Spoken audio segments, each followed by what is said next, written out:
How goes the beautiful people? Welcome to BRG. I'm Biotek Rocky. Today I'm going to do something a bit different and I'm going to tell you a story. Now the story is not a happy story. I guess it's got a happy ending, but it's the story of my life in the last 6 months and what I've had to go through, and it might explain the techniques and stuff that, well, basically the stuttering and the lack of to find the right word when I'm recording, because it sort of affected all that. Now I guess it's, we can start at the beginning, because that's, I guess that's where we should start, and it would make more sense. 6 months ago,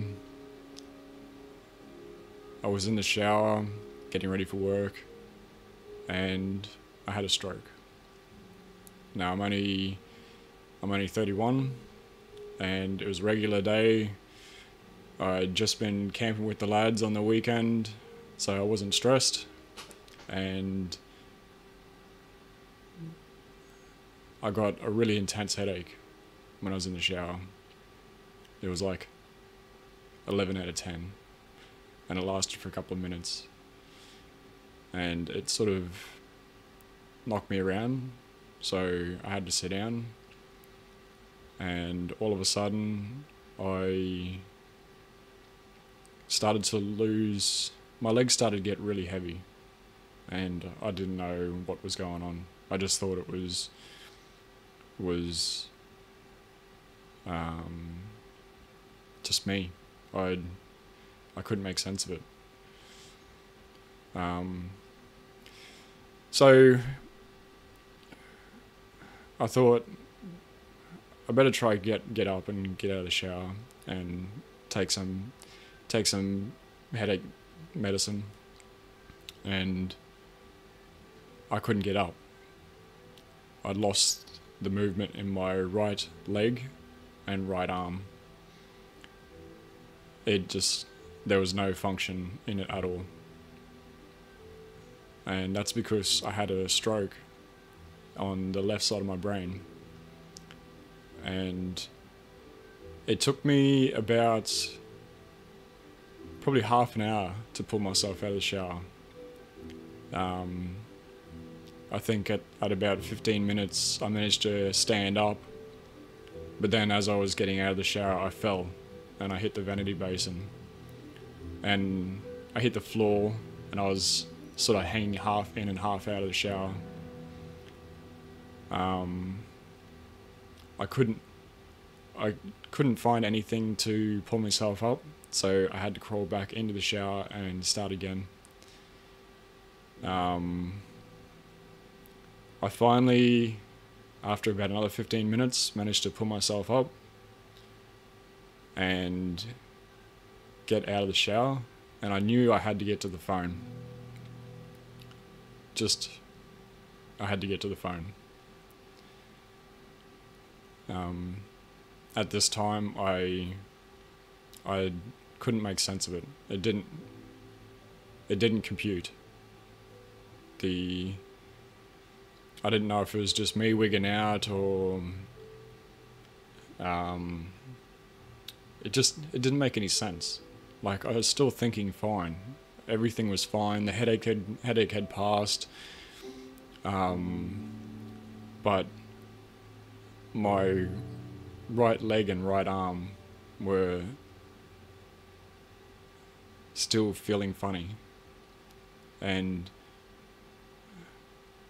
I tried to walk around like I usually would, just to see if it was in my head, but I wasn't walking right, and I couldn't use my right arm.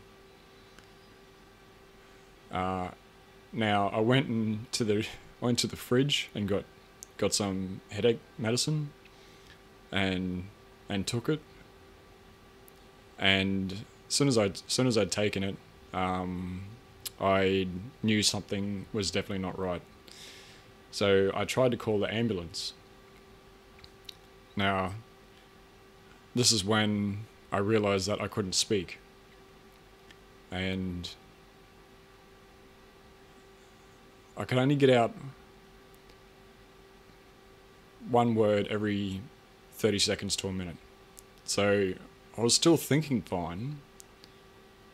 Everything was there in terms of thinking pattern, but I just couldn't say what I wanted to say.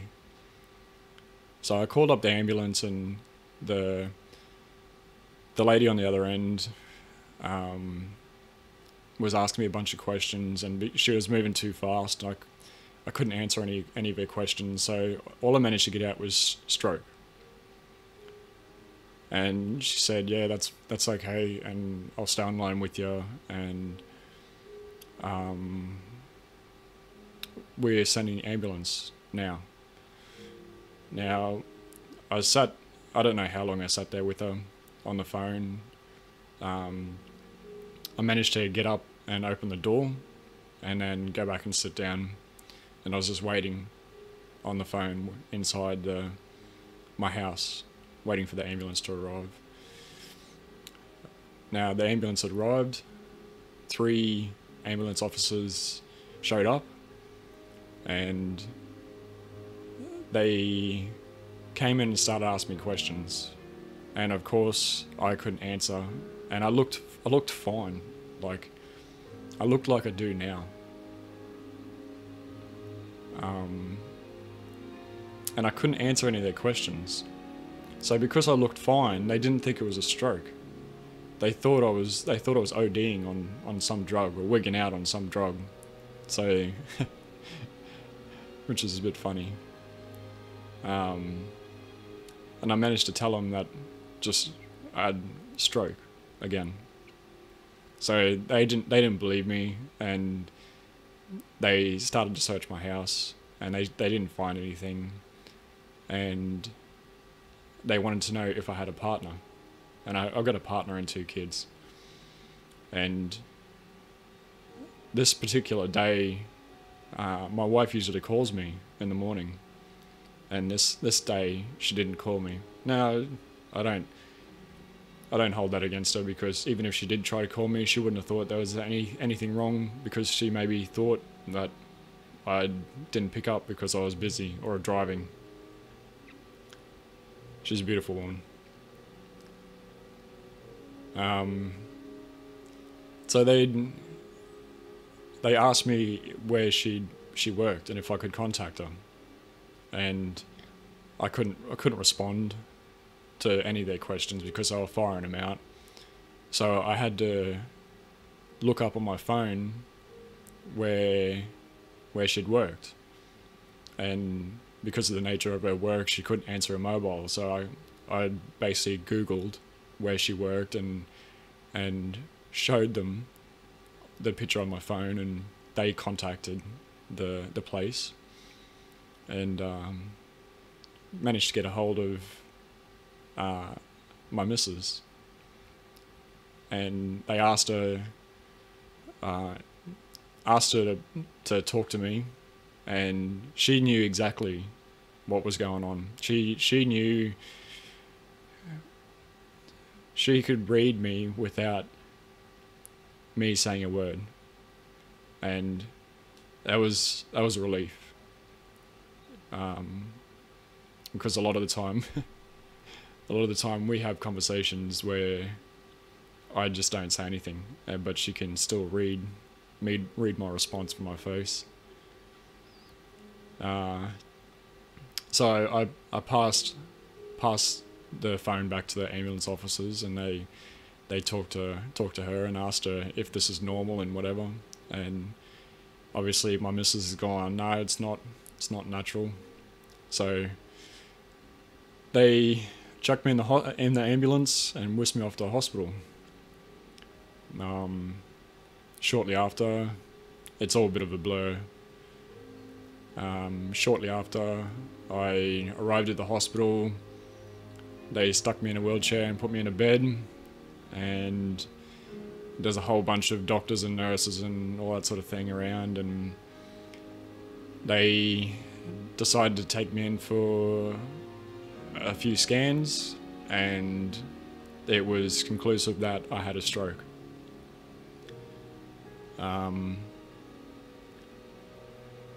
So they put me in the stroke ward, in the acute stroke ward, I think it is, for the first week, and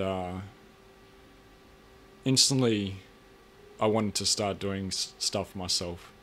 Like, I didn't want any help, because I wanted to test what my body could do, because I'd sort of been through this experience before with my arm, because you can see there, got a big old nice scar. I broke my arm when I was little, and I spent probably 3 months in hospital because I completely shattered it, and I spent probably in the next 6 months to a year in physio because I couldn't move my left arm, and now with the stroke I couldn't use my right arm and leg and speech. So I spent the next week laying on my back in a bed and doing nothing.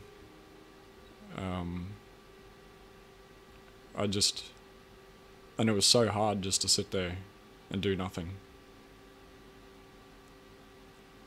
And I didn't mind. I could deal with the physical side of things as much as it was encumbersome, and like I couldn't move around in bed, and I couldn't even lift my sheets, or anything like that.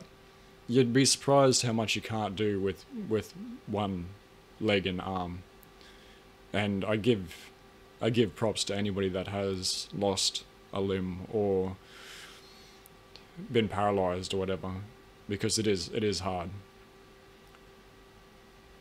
So, and I was in a shared room, and after about a week, I managed to move to my own room, which I thought was great, because I was starting to get a bit sick of the shared room. And when you have to spend that much time in the hospital, it's not good to be in that sort of environment. You sort of need your own space and be able to do what you want and not have to share a room, especially when you're in hospital. I think it's, if I had it my way, I'd have everybody in their own room, but obviously that's not practical, and it's difficult to, space and all the rest of it. But anyhow, so I got moved to my own room, and I started intense physiotherapy and OT.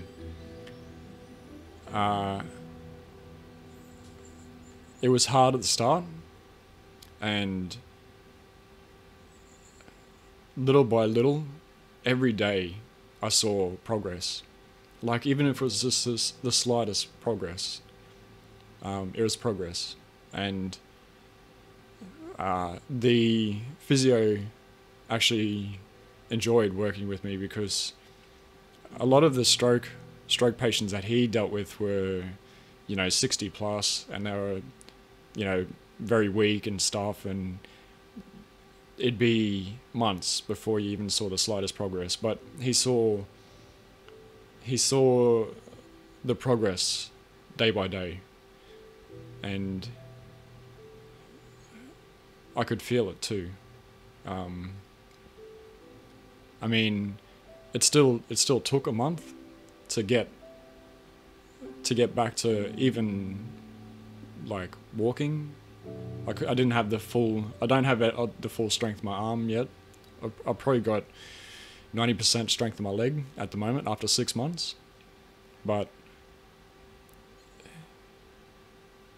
I couldn't. By the time I got to the hospital, I couldn't walk.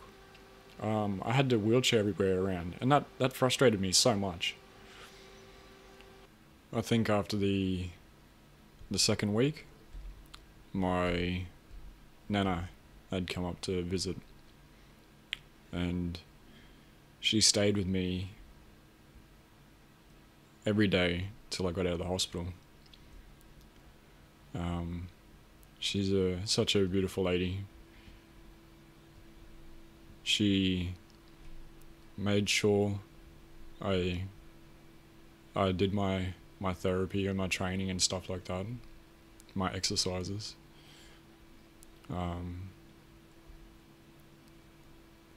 Just what you'd expect from a typical grandma to be. But she didn't have to come up and look after me, but having her there made a world of difference. Spending week upon week in the hospital by yourself. I mean, my missus wanted to be there, but she just couldn't be there, and I think she's very thankful, and I'm very, very thankful that my nana came up and seen me. And because she came up and seen me, I could get out every day. I didn't have to wheel myself around the chair. They were going to put me in an electric chair, but since the hospital's on the Esplanade, I could actually get out and go to the restaurants and stuff, well, just cafes and whatever, and spend some time outside, because it just gets very, very sad if you're just stuck in a hospital. It feels like you're stuck in a prison. So I'm very grateful for what my nana did for me. I started working with the speechies probably 2 weeks into, or maybe more. Yeah, probably 2 weeks into my time in hospital. And this is what I found really frustrating, because everyone would just fire questions at me, but I could think of the response, but I just couldn't respond to them. And that just, to me, that just really frustrated me, because I mean, I could think of what I was gonna say, but I just couldn't get it out. So by the time, and it was the same thing, like each day was progressing.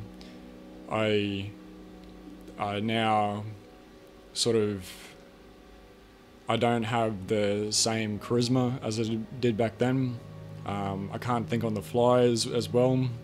I sort of struggle to find words. I still pause quite a lot, but each day gets better. And I'm finding with the YouTube videos as well, I have to sort of speak on the, say, freestyle, while concentrating on other things, like while I'm playing a game. And that's difficult, like just speaking in general, just concentrating on speaking is difficult in itself. So while playing a game, doing two things at once, that's just really difficult. And of course, you know, after I had the stroke, I still had about 1 inch by 1 inch sort of blood pool in my brain, and the brain had to rewire itself. So after a month, I started walking to the point where I could, hold myself up, and I was walking around comfortably. So they decided to send me home from the hospital, which is fine. I was a bit worried at the time, but I had my family here, and it was good. So I've stayed at home for the past 6 months. I haven't been back to work, and that's why I got into YouTube videos, because I've got to occupy my time with something, and I enjoy gaming, so I figured, why not? Now, I continued to see the neurosurgeons and stuff like that after the coming months after the stroke, after I left the hospital, and the blood pool was still at risk. Now, basically, they'd sent off the blood work or scans and stuff to all the top hospitals around Australia, and they couldn't do a procedure called coiling, so they wanted to do surgery. Now, the surgery chances was higher. The success of the surgery was higher than if I was not to get it. It was probably, I think they said, there's about 10% per year of a reoccurrence. And if I had a reoccurrence, then it would be more severe than the first time. So I'd probably lose maybe 80% or 90% of my function. And then who knows if I'd get it back. The only reason why I've got this much back now is because they think I'm still young and healthy. That's the only reason why they think I recovered so well.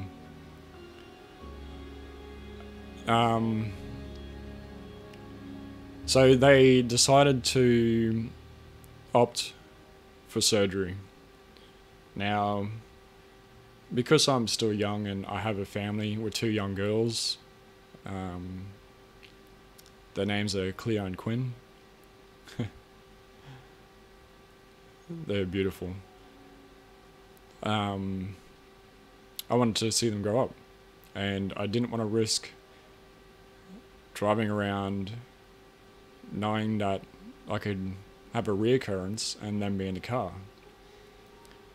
So I decided to go for the surgery, and in December last year, I went down to a hospital in another town or another city, and I went for the surgery.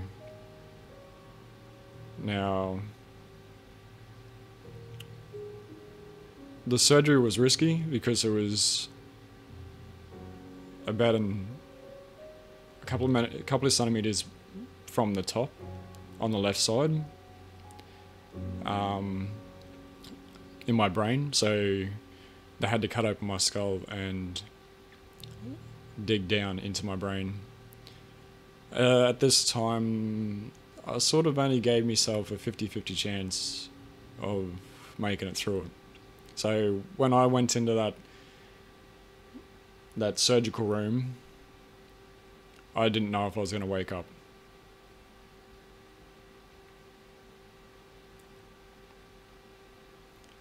Then, a couple of hours later, when I did wake up, my wife and my mum were beside me. I couldn't see very well. My vision was blurred. And I woke up.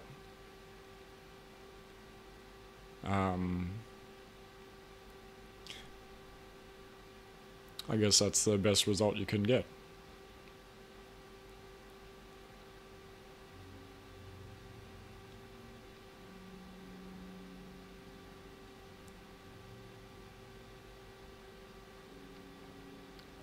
So I spent 2 days in intensive care.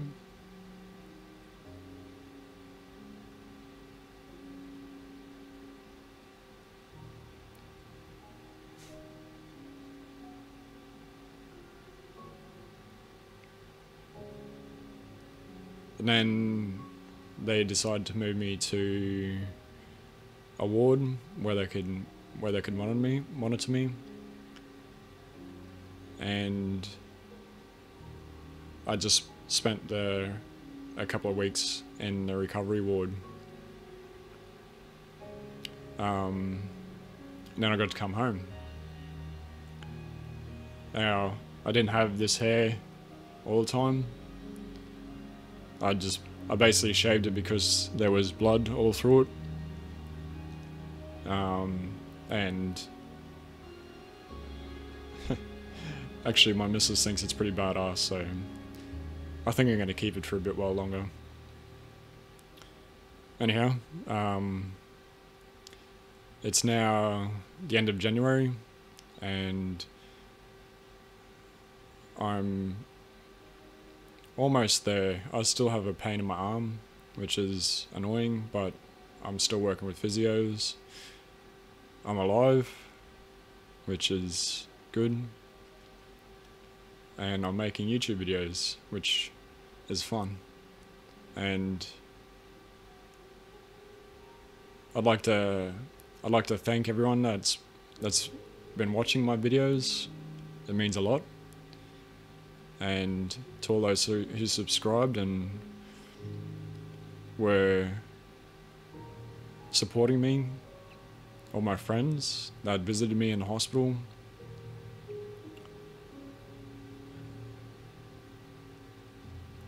Yeah.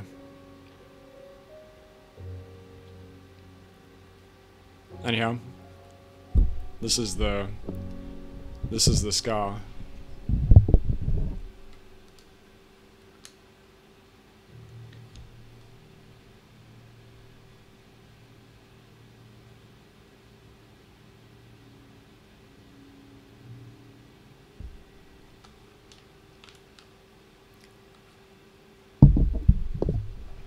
Now, I don't know if you can see it very well, but my hair is starting to grow back, and I've got another wicked scar to add to the collection.